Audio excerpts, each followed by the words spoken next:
Hello, welcome to Gardener's World. These irises were fantastic in February. This is Iris George, really good, rich purple colour. But now they're long gone, and the foliage is slowly dying back and feeding into the bulb to provide next year's flowers. But that ties up a really nice little terracotta pan. So what I'm doing is taking them out, I will plant that into a border as a group. And that means I now have a pot which I can use for seed. So I'm recycling the plants and recycling the pot. On today's programme, Mark Lane has 2 spring container recipes to add a touch of class to both a sunny and a shady spot. Now, when you think about planting up any container, think about different layers. And Adam embarks on a brand new project to help a family in Leicester transform their new build garden. Between us, we've got so many ideas, but just don't know where to start. And I shall be planting more bulbs, but this time summer flowering ones, in my writing garden, and also sowing vegetable seeds in a variety of containers that are alternatives to plastic.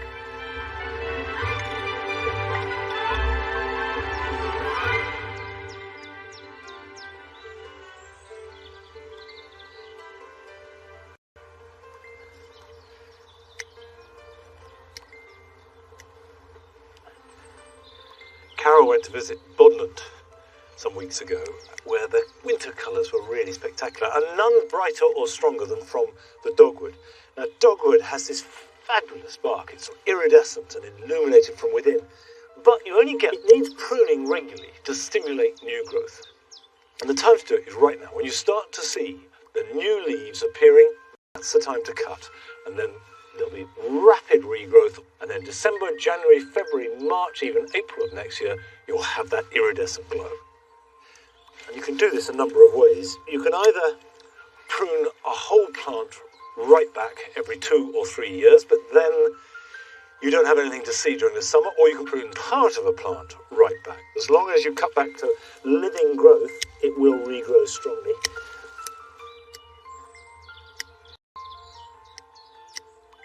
Now, this large yellow dogwood is Cornus flappiromere, and it's a really good shape, but it's getting a bit of a tangle, so I'm going to cut some of it out to thin it. And it's worth pointing out that when you do prune as hard as this, you can see here the flower buds are forming. Personally, I think the bark is much more dramatic, and is the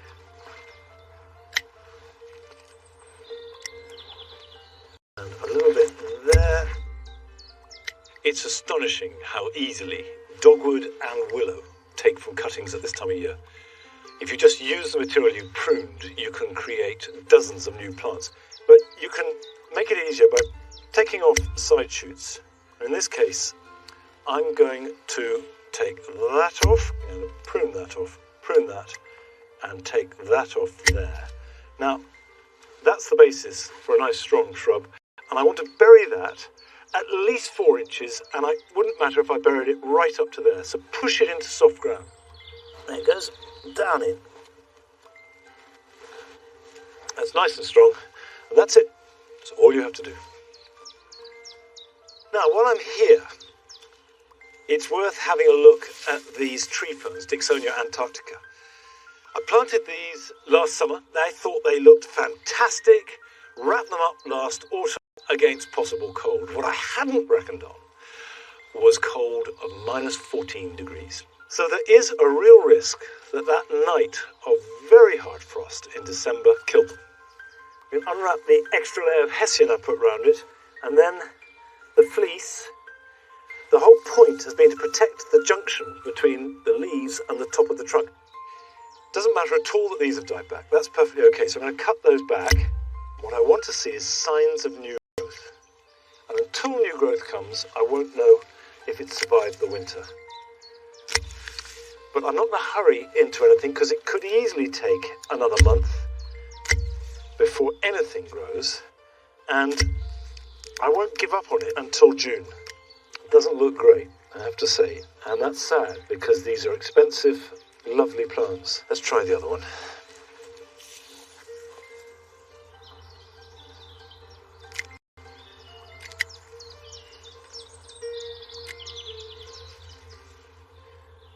Look at that. Fantastic. That's so good to see a green frond. If there is one green frond, it's alive. Obviously, I will need to protect that if we get another hard frost. Inevitably, we put so much of ourselves into a garden. We have a precious plant and we want it to come through winter. Because over the years, you do put your life into your garden. I've been here 25 years now.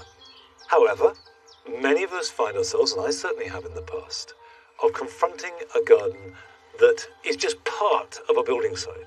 There's no sign of a garden in any shape or form there. And for many people, that is very daunting indeed, and they're just people who are starting from scratch. And as a multi-Chelsea gold medal winner, few people are better qualified. Last year, over 150,000 new builds popped up around England. For me, that is exciting, because it means there are opportunities to create new gardens. I think for a lot of people, they're comfortable with setting out their houses, and the decoration, but they open those patio doors and they become quite fearful of that space outside. But I'm going to sort of demonstrate to you how to create a garden from scratch.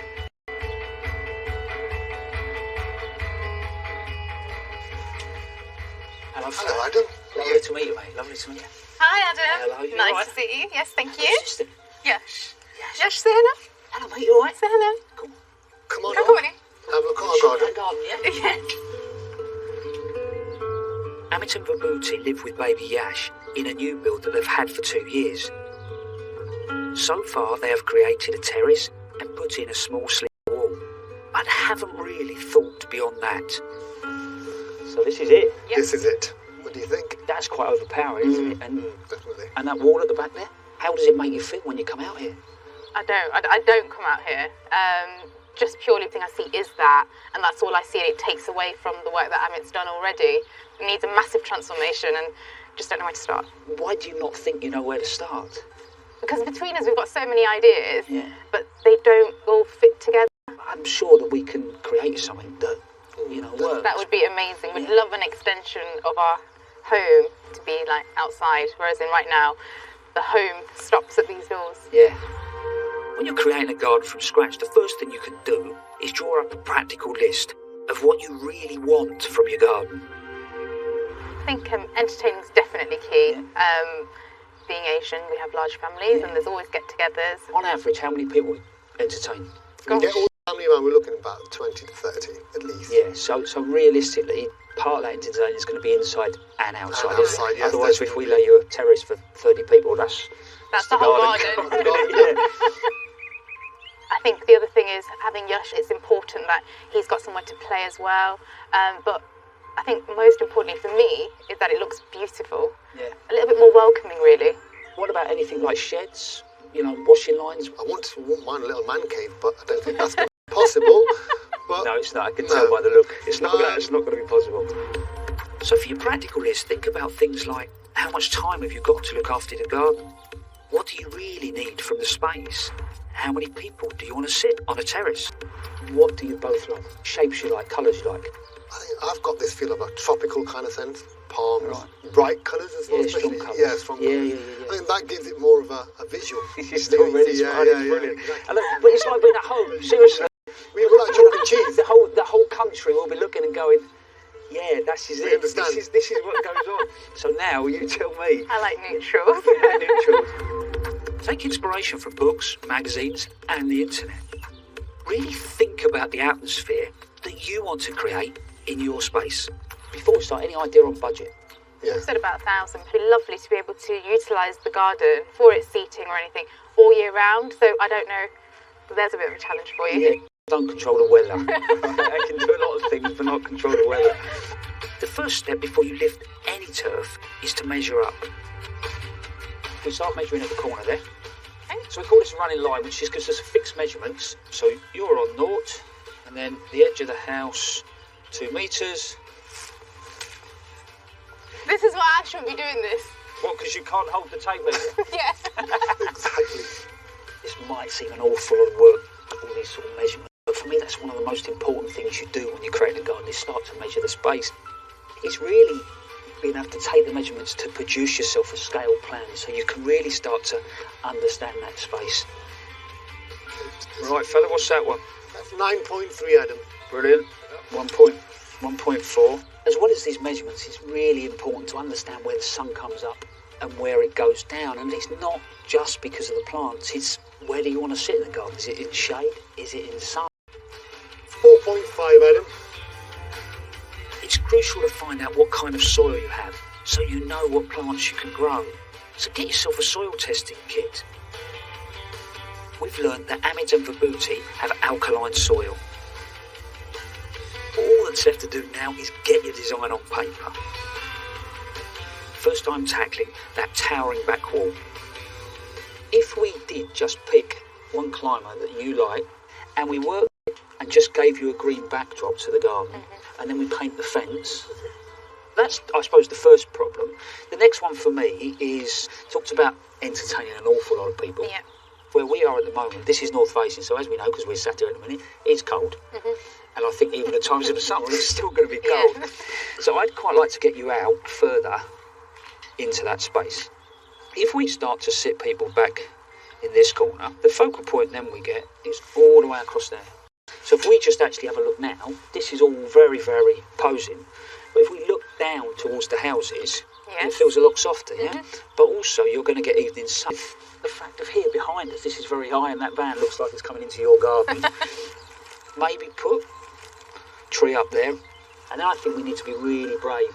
That building looks really overpowering, and I think if we put a tree there, that will start to soften that and bring that down into this garden. If you're planting trees to hide an eyesore, think about the shape you need to deal with the problem. So, a few weeks' time, we'll be starting to dig things up. All right? We. Oh, we. Oh, it's started already. We. Digging. Yes, we will be digging. We will be digging. What a cracking couple they are. They're really excited about the next part of this journey. And next time, here we're really going to get stuck in.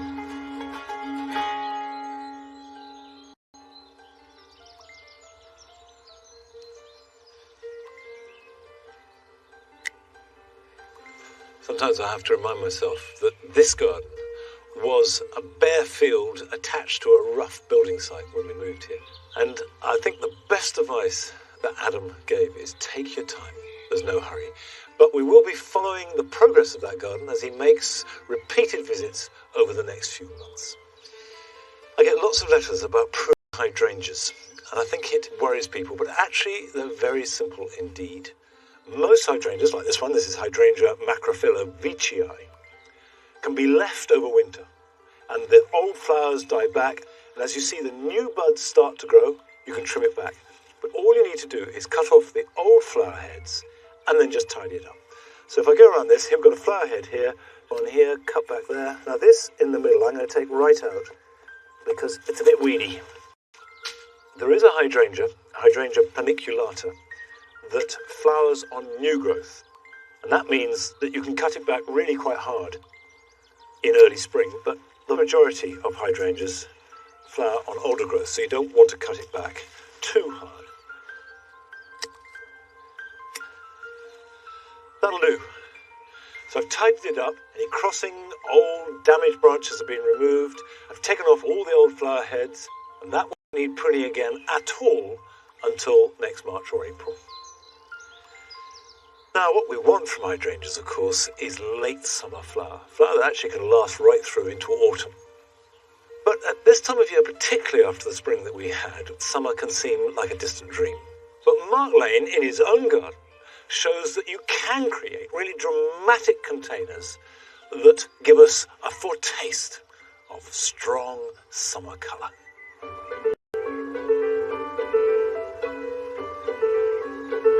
Absolutely love it. And I love my borders. They're contemporary, they're wild and naturalistic. And while the gardens are still asleep, it's so important to have containers in your garden. They add movable colour and they add interest throughout the whole year. I'm going to plant another couple. One for a sunny location, one for a more shady spot. using containers made from recycled apple boxes. They're widely available where I live in Kent. Obviously choose whatever container takes your fancy, but if you're using shrubs, go for something really deep so that the roots can go down and spread. Many containers fail because there's not enough root space, so they get constrained and they just don't survive. After lining the box to protect the wood, don't forget some holes for drainage. I've added polystyrene for crocks and filled it with a multi-purpose compost. I'm starting with my shady container. Now when you think about planting up any container, think about different layers. And then think how you're going to see it. So think about different angles and then give it a theme. I want this one to evoke wonderful memories of walking through the Sandringham estate. So this one is going to have a woodland theme.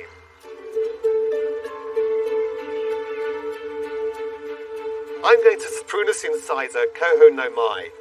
I love this. It's absolutely abundant and floriferous. It's just a froth of white flowers. Now, this would normally go in a sunny position, but it does also do pretty well in a partially shaded site, so I'm using it for this woodland theme, and it will add really good height for the back of the container. It will slowly grow to about 1.5 meters tall, giving a delicious dappled effect on the plants below.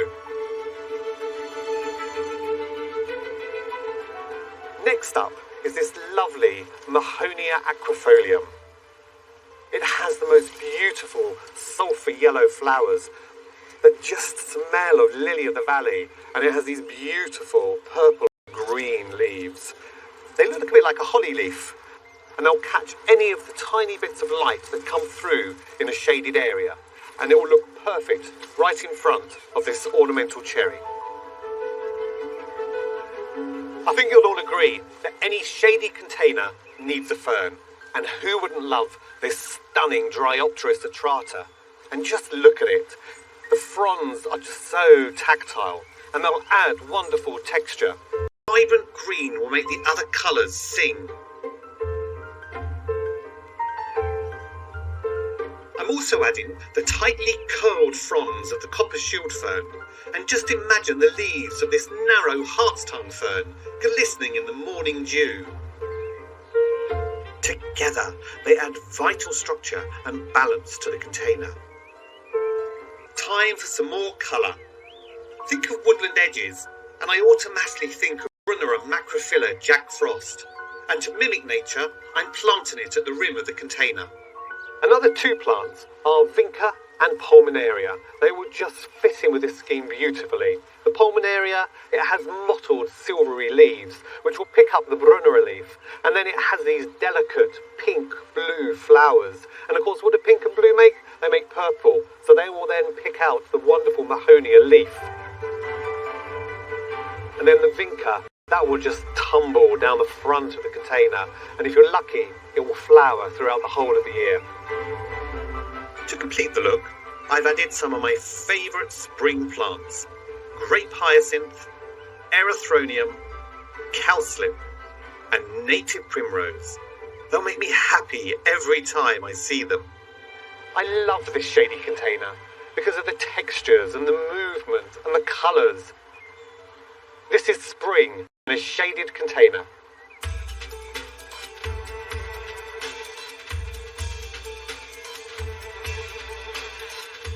This is a container for a sunny spot. It evokes memories of this wonderful holiday that I had in Ischia in Italy. And it's just beautiful. Clear blue waters and purples and pinks by the waterside. At the back, I've added the Ribes sanguineum with its pink blossoms dripping from branches. This is a shrub that should be better known. It's Loropetalum chinense rubrum, or the more descriptive fire dance. It has the most beautiful, bright pink flowers, which are the colour of my scarf, and they're like ribbons, and they contrast wonderfully against the purple, shiny leaves. Cordyline, with its long, strappy purple leaves, reflect the heuchera and Loropetalum, and add an architectural element, as do the yellow tree heath. Amongst that, I've dotted the luscious, deep colours of anemone and primula, And another great plant is Ranunculus. And I really love this shocking pink one right at the front. They're just beautiful and can be easily found at garden centres at this time of year. To balance out the almost acid colours, they're like little light bulbs illuminating the whole scheme. And there we have it, a spring container to remind yourself of holidays and warmer months to come.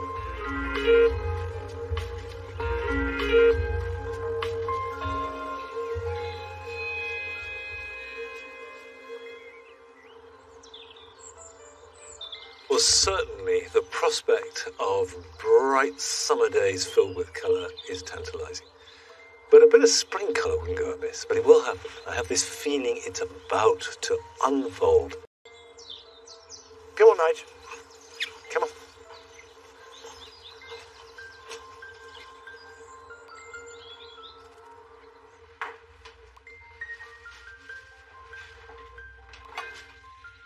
Now this year, I'm trying to use as little plastic as I can in the garden at Longmeadow. And in seed sowing terms, there are alternatives, and I've been trying some, and I've got some more here. You can reuse loo roll holders.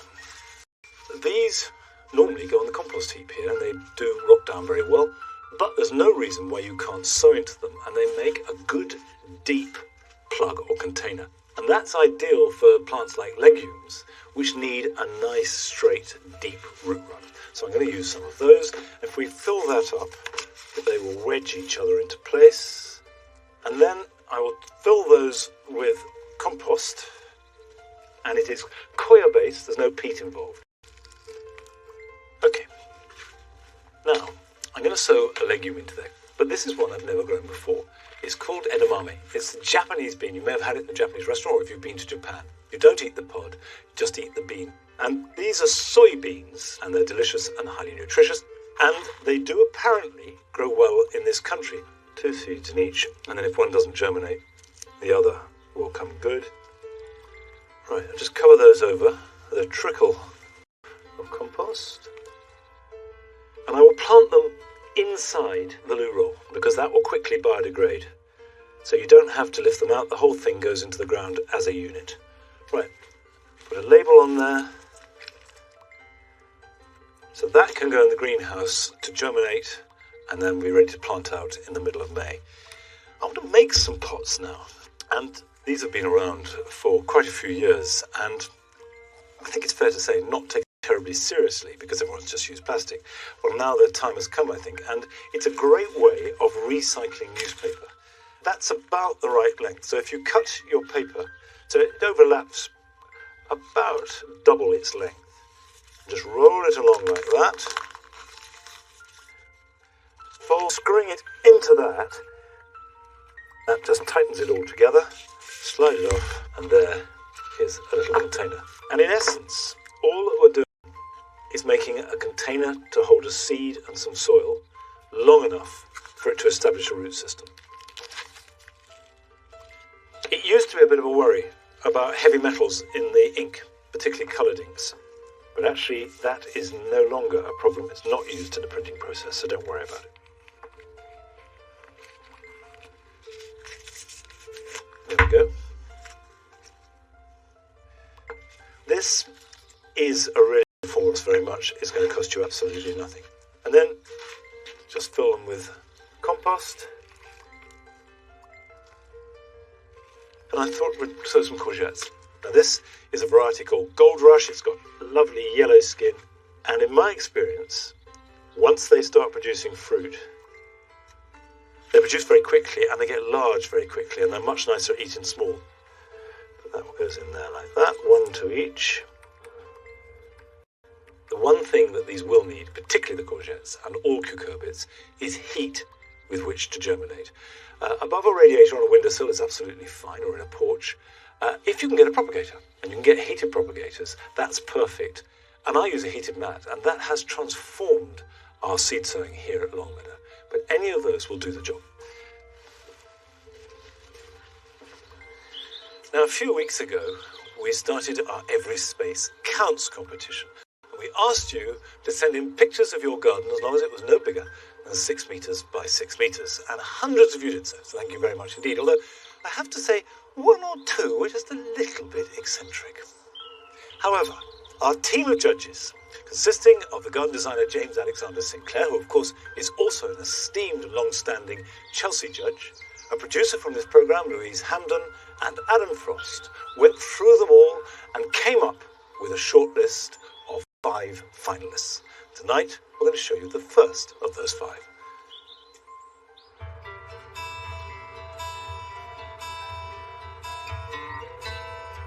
My name's Mike. I'm from Hackney in East London. I've lived here for 12 years and I started working on this garden about 8 years ago. I decided to treat this garden just like any other room in the house, but instead of furnishing it with chairs and tables, I used plants instead.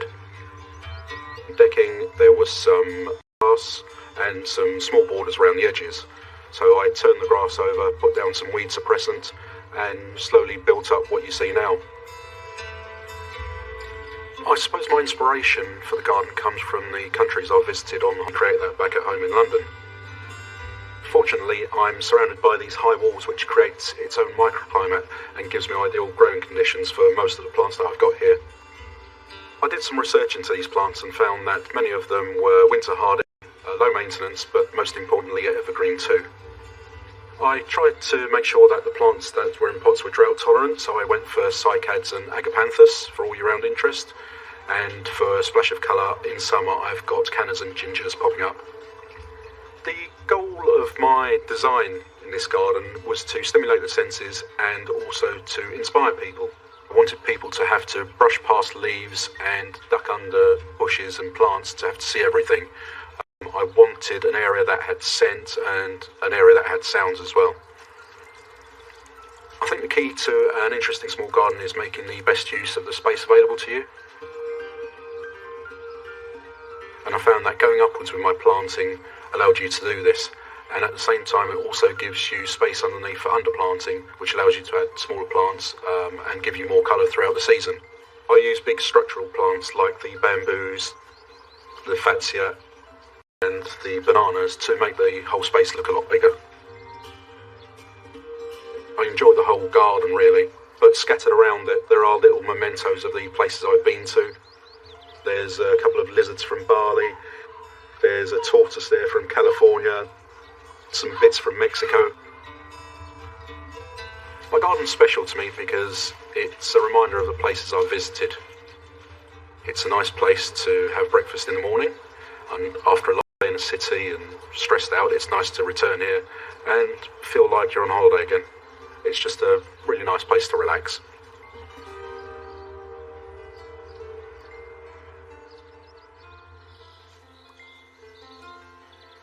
We'll be showing the other 4 gardens over the next 4 weeks, and then you'll get a chance to vote on which one you think should be the winner. And the results of that vote will be announced at Gardeners World Live in June. There's no question that this has been one of the latest springs that I can remember for a long time, and the garden is yet to burst into spring glory, but there are 1 or 2 treasures to be found. One of my favourites is here, down the end of the spring garden. This is the Snake's Head Fritillary, and it likes it down here because this is one of the dampest bits of the whole garden. When it floods, it comes right in. And these are spring bulbs that... So, if you've got a part of the garden which you want some spring colour, but it's no good for tulips or daffodils or crocus because the ground's too wet, put in some Snake's Head Fritillaries. And they will come up, they will love it, and every year they will astonish you with their... The thing is, we're all so desperate for colour under these grey skies, and it's really quite raw and chilly today. You kind of feel like the gardener's gone into a kind of hold. But the truth is, plants are growing well. Look here at the jewel garden, a mass of foliage. And they're just regulating themselves so that the flower buds are there, and as soon as the sun comes out, then they'll open. And it's important not to think that somehow the garden doesn't need any attention. Because there is foliage growth, and because things are happening, you need to keep on top of it too. So, for example, these clematis. This is group-free clematis. It's Viticella. It was cut back about 3 weeks ago, and you can see there's plenty of new, good growth on that. So keep on top of tying in all clematis, roses, anything that's quietly growing under these grey skies. Now, we've still got lots to come on tonight's programme. Flo Headlam scales new heights as she goes down to Westerbert to help out with tree work at the Arboretum. But first, we pay a visit to Hever Castle, where despite a grey, rainy day, the daffodils were looking superb. But they've been working there to extend the daffodil season, and Nick Bailey has been to meet the man behind that project.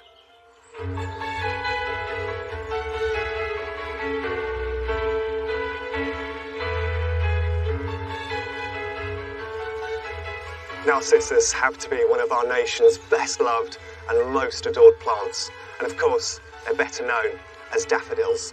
And as they emerge in our parks and gardens and sway in the breeze and reveal these beautiful trumpets, it's a sure sign that spring, in theory, is in full swing. I'm here at Hever Castle in Kent to meet a legend who's dedicated his life to this genus. Johnny Walkers is a champion grower who's been exhibiting award-winning displays over the last 30 years, winning a staggering 35 RHS gold medals in the process. It's no wonder he's earned himself the nickname, the man with the Midas touch. In recent years, Johnny's been responsible for selecting a wide range of high-performing daffodil varieties to thrive here. Hello, Johnny. Nice to finally meet you. You're clearly a man who's passionate about narcissus. What first drew you to them? My father was a bulb grower, so that's all I've ever known all my life. And then I decided to specialise in daffodils because there's such a wide range of different types. And so, it's just a superb flower to have.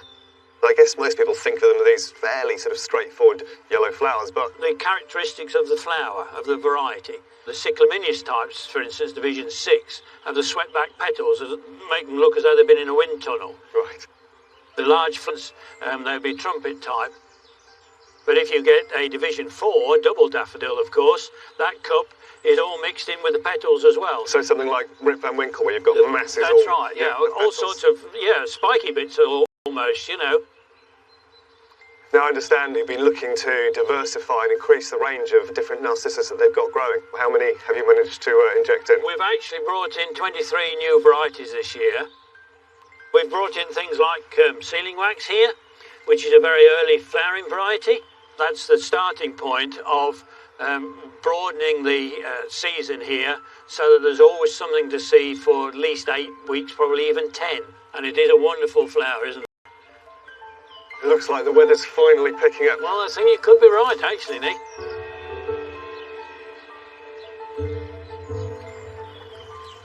Here's one that's a little bit more unusual, a variety called Ice Follies. I think it's a really beautiful form, and what always interests me with narcissus is people so often just look at the front of the flower, but actually I think there's lovely things going on at the back as well. There's that green suffusing into yellow on this particular cultivar, and then into green. It really makes it quite a special plant, doesn't it?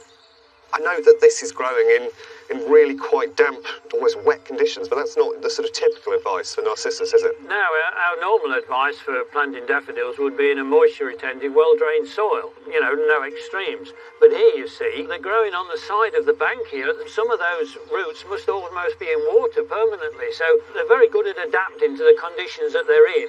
This poor fellow's not been planted, but, there's foliage already beginning to grow there because all the energy is already in the bulb, ready for it, and there's the flower bud already there. And so this is why it's so important to make sure that you don't cut your leaves off too early, because they need to feed back into that bulb and charge it up with energy for the next season. Absolutely. You must leave it a minimum of 8 weeks after flowering before you do anything with it, and definitely don't tie it in knots or anything like that, because once you fold them over, you've broken the leaf, so there's only 50% of it working as opposed to 100%. And bulbs need feeding as well. I normally recommend a dose of a low nitrogen fertiliser so that you get good results from them.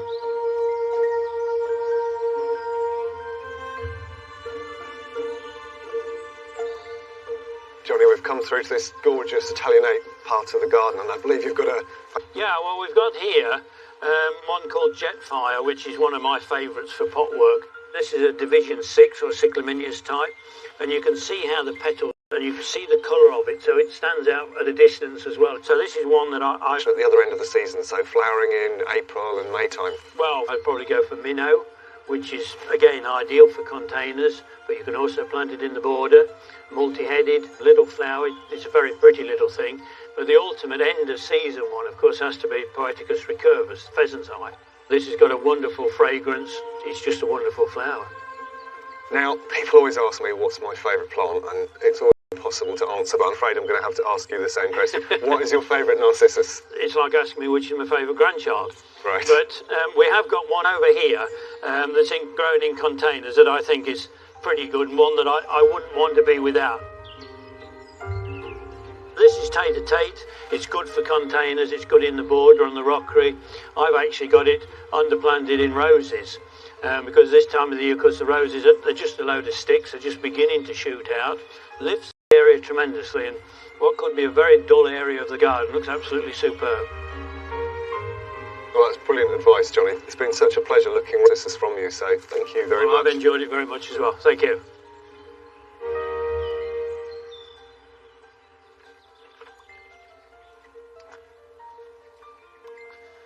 I was really hoping that this daffodil, Thalia, in the writing garden, would be at its best for today. But actually, only about a third of the flowers are out, and it's really special. Because it's almost white. The writing garden is intended to be fundamentally a white garden, although there are touches of yellow and touches of pink. And as Nick was saying, the rear view, looking down on the back, is almost as good as the front. But the truth is, it's been so cold and grey that most of them are still closed. They would probably be at their best in a week or so's time. But the snowflakes are looking really good. And as you look at it and you think it's the daffodils, in fact, it's the snowflakes that are adding most of the white, and they've taken really successfully. But I've got a couple of bulbs which will flower long after daffodils. The first is a whopper. This is a crinum, Crinum Powellii album. And it grows into a great 6-foot tall plant with great lily-like flowers and strapping leaves, and has an amazing scent, which tends to come out at the end of the day. So you have a hot August day, and then the warm, velvety night air is fused with its fragrance. I've also got a bulb from South Africa, which will flower again in July, August. It looks like a daffodil, but this is a Galtonia candicans, the summer hyacinth. This will grow about 3-4 foot tall, and then these bells of white flowers hang down from it, something between a giant snowflake and hyacinth. The sort of outpouring of flower later on in the year. So now it's time to plant these summer bulbs.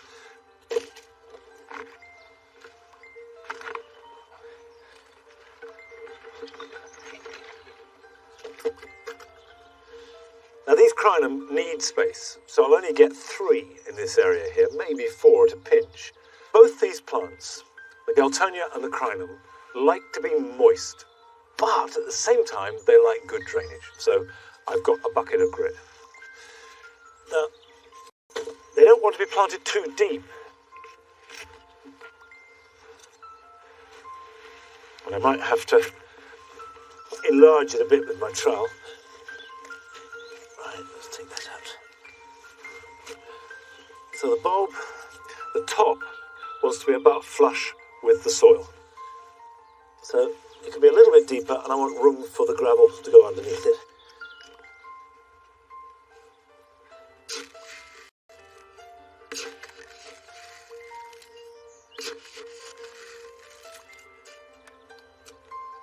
And then that. So that will go in there like that. And then just backfill around it.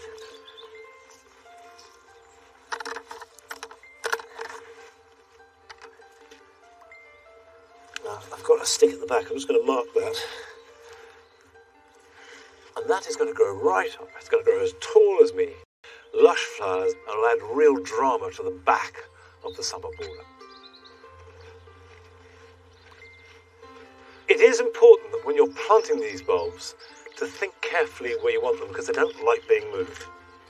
And they are reasonably long-lived, so it's worth taking trouble. And they're hungry. If you've got thin soil, load on the compost. don't necessarily have to dig it in, but you can just layer the thick mulch. And then in winter, they are fairly hardy, but they will benefit from a thick mulch of something like bracken or straw or composition against frost, and also that will work in the soil and feed it.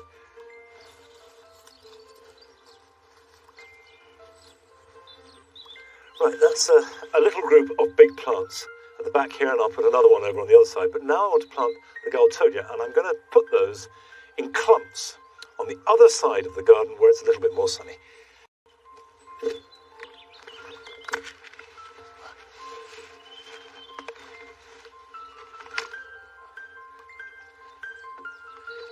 This is a good place, behind the buddleia.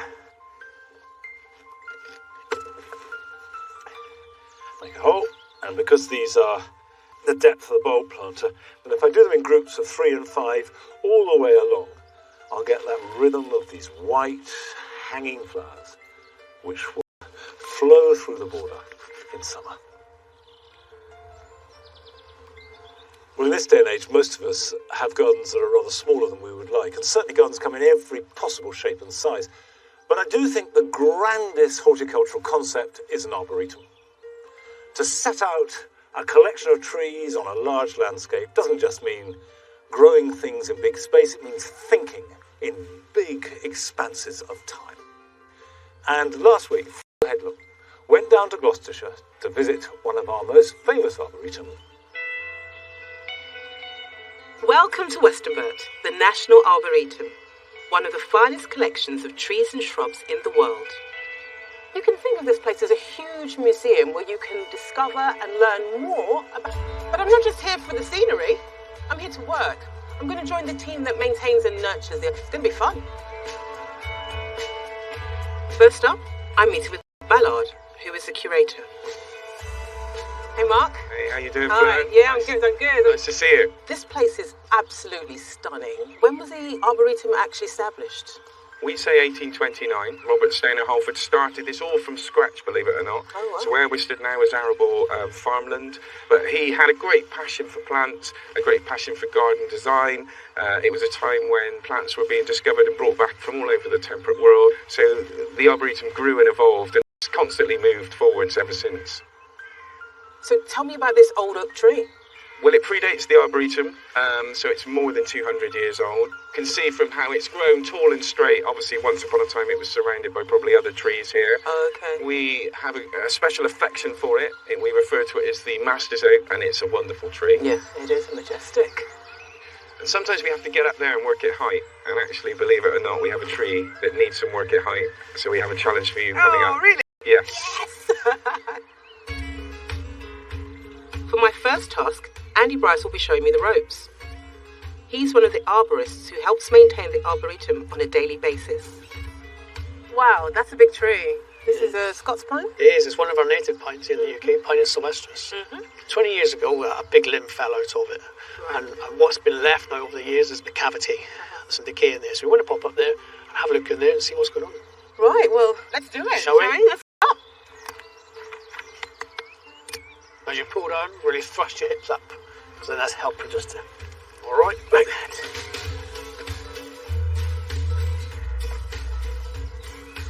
That's it. Isn't it? We've got another 30 feet to go Oh, as well. I'll tell you what, there is an easier way. is there? We'll get the cherry picker in. Yes.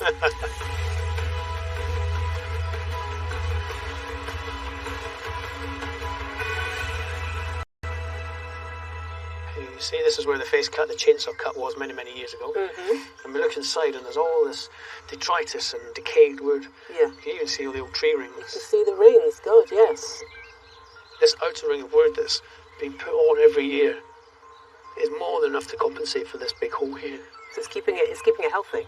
It's keeping it upright and strong and flexible. Right. Now, I don't want to say that the tree knows of this hole here, but it reacts to this loss of internal strength by putting on this new live wood on the outside. As a kind of protection. That's right. So this tree's going to be here for a while then, you think? I reckon so. This will be here for a good few more years yet, definitely. Brilliant. Now on to some tree planting. I'm meeting head arborist Richard Townsend and propagator Penny Jones. Penny, what's the name of the tree we're going to plant today? Today we've got a Chrysolepis chrysophylla. It's a member of the oak and beech family, and it comes from Oregon in the United States. Right. What's the common name? It's an evergreen, But yes. some interesting leaf colour there, I can see. Yes, got a golden underside to the leaf. I understand this plant was grown from seeds. Is that right? Yes, it was collected by a member of our tree team in 2015. How long has that plant been in propagation then? This germinated in 2016. And is this the first one that we're planting? This is the first one from that collection that we're planting, yes. How exciting. Richard, how deep are we going to go to plant this tree? So if you try to plant the plant slightly mounded, 29 times out of 100, the reason for poor health on plants is because they're too low. How do you decide where to plant? In this sort of landscape, we use evergreen for backdrop to set off things like camellias and magnolias. Right, isn't it time to plant this baby? Oh, it is. It's Yeah. right, let's do it.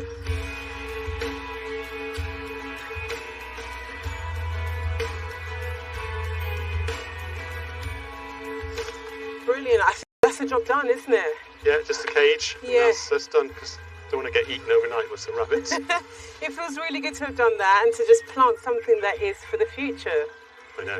Yeah, it's brilliant. Thanks very much. Yeah, my pleasure. It's been great.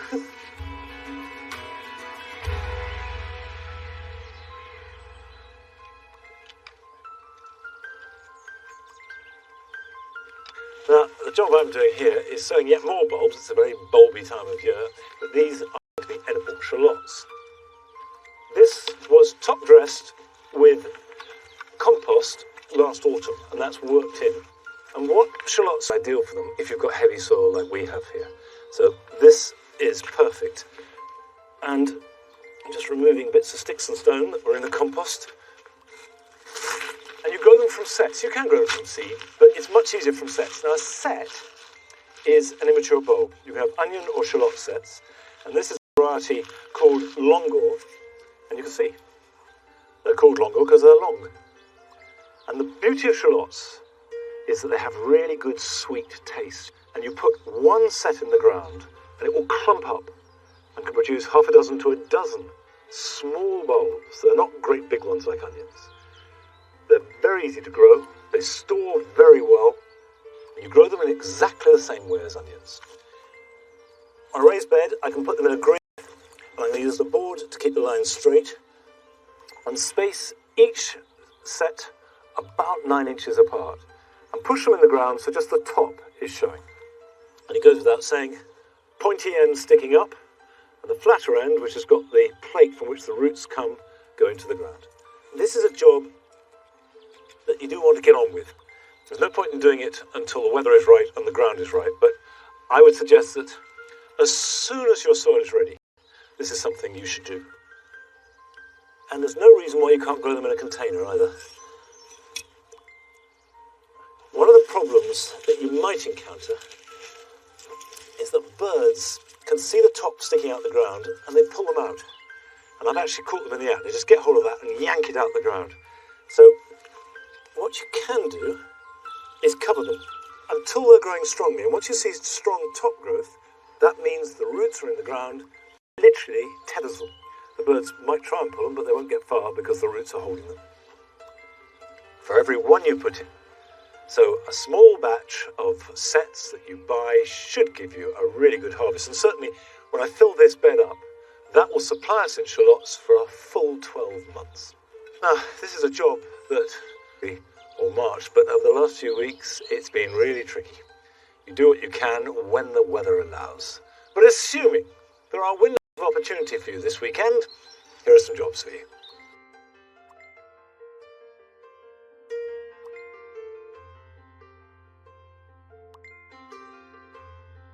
Sunflowers are one of our most popular plants, and now is the time to sow them. And they come in many different shades. I'm sowing a variety called Claret, which is a beautiful burgundy colour and ideal for my dual garden. Whatever colour, sow them in pots. I'm reusing old plastic pots filled with a good compost. I sow 2 seeds per pot, intending to weed out, warm and water them, and they should be ready to plant out round about the beginning. Epimediums are one of the best spring flowers for dark, shady places. However, they can easily be hidden by last year's foliage. So this should be removed at the base to reveal these delicate plants in all their glory. A month ago, I put some dahlia plants on a heated mat to stimulate them into growth to make cuttings. And now those shoots are ready. Use a sharp knife and sever the shoots as close as possible to the tubers. Cut off any lower leaves and bury them in a gritty compost so at least an inch or two of the stem is under the soil. Put them in a warm place and keep them misted until you see signs of strong growth, and then they can be potted on.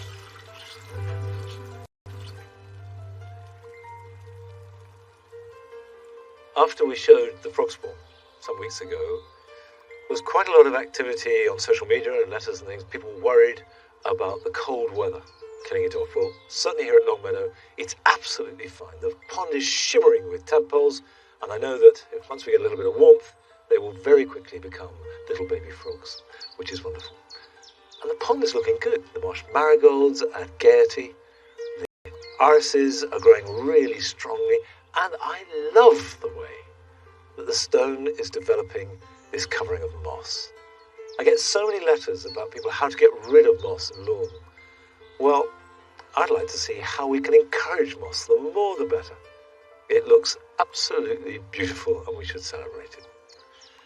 But there's no more time for moss or anything else, I'm afraid. That's it for this week. But I'll be back at Longmeadow at the same time next Friday. So until then, bye-bye.